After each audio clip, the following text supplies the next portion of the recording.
জার্মানির এক নামকরা ব্যাংকে ব্যাংক ডাকাতির সময় ডাকাত দলের সর্দার বন্দুক উঁচিয়ে সবার উদ্দেশ্যে বলল, কেউ কোনো নড়াচড়া করবে না, টাকা গেলে যাবে সরকারের, তো জীবন গেলে কিন্তু যাবে তোমার, তাই চিন্তা ভাবনা করে তোমার পরবর্তী পদক্ষেপ ঠিক করো। এই কথা শোনার পর সবাই শান্ত এবং চুপচাপ হয়ে নিজের জীবন বাঁচানোর জন্য মাথা নিচু করে শুয়ে পড়েছিল। এই ব্যাপারটাকে বলে মাইন্ড চেঞ্জিং কনসেপ্ট। মানুষের ব্রেনকে আপনার সুবিধা অনুযায়ী অন্যদিকে কনভার্ট করে ফেলা। সবাই যখন শুয়ে পড়েছিল তখন এক সুন্দরী মহিলার অসাবধানতাবশত তার কাপড় পা থেকে কিছুটা উপরে উঠে গিয়েছিল। ডাকাত দলের সর্দার তার দিকে তাকিয়ে চিৎকার করে বলে উঠল, আপনার কাপড় ঠিক করুন, আমরা এখানে ব্যাংক ডাকাতি করতে এসেছি, রেপ করতে নয়। ইকোনমিক্স এর ভাষায় এই ব্যাপারটাকে বলে বিং প্রফেশনাল। আপনি যেটা করতে এসেছেন তাই করবেন, যতই প্রলোভন থাকুক অন্যদিকে মনোযোগ দেওয়া যাবে। যখন ডাকাতরা ডাকাতি করে তাদের আস্থানায় ফিরে এলো তখন এক ছোট ডাকাত, MBA পাস করা ডাকাত দলের সর্দার যে কিনা 5 পর্যন্ত পড়েছিল তাকে বলল,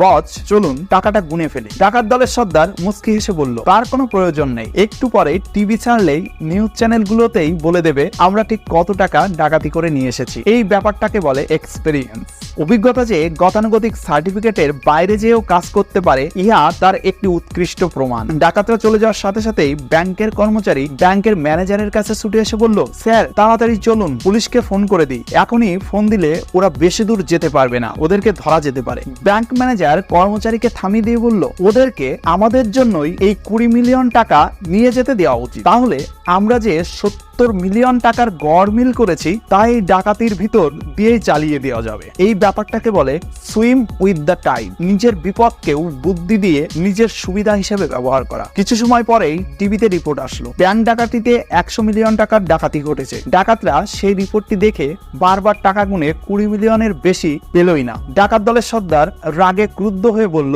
শালা আমরা জীবনে ঝুঁকি নিয়ে এত কিছু ম্যানেজ করে মাত্র 20 মিলিয়ন টাকা নিলাম, আর ব্যাংক ম্যানেজার শুধুমাত্র এক কলমের খোঁচাতেই 80 মিলিয়ন টাকা সরিয়ে দিল। চোর ডাকাত না হয়ে পড়াশোনা করলেই হয়তো বেশি লাভ হতো। এই ব্যাপারটাকে বলে knowledge is the worth as much as gold, অর্থাৎ ওসির চেয়ে মসি বড়।